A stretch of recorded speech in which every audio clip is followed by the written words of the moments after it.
Isimo simunyu esikoleni semabanga laseTulu iGym Chavani umphakathi usathukile. Kukholelwa ukuthi le moto labacela ukugibela kuyo beyishayelwa ngumntwana longenato netimpepha tekushayela.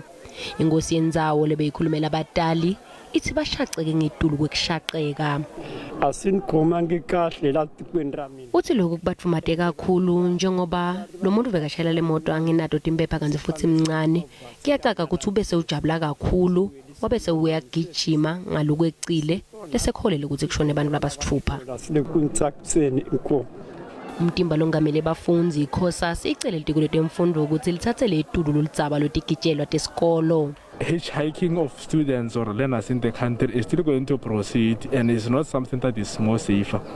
That's why we are pleading with the Department of Basic Education to provide us with scholar transport. Umphathiswa wetemfundo Pholi Bushilo uthi ulinzele umbiko lobuya kumatiko lahlukene lotawusho imbangela yale ngoti. After we got the official report, we will be able to act on the report. But for now, I am going to appeal to you that we make sure that we bury our learners with the dignity that they deserve. Litiko letenhlalakahle sevele liniketa imindeni nebafundzi kululekwa ngekwengcondvo.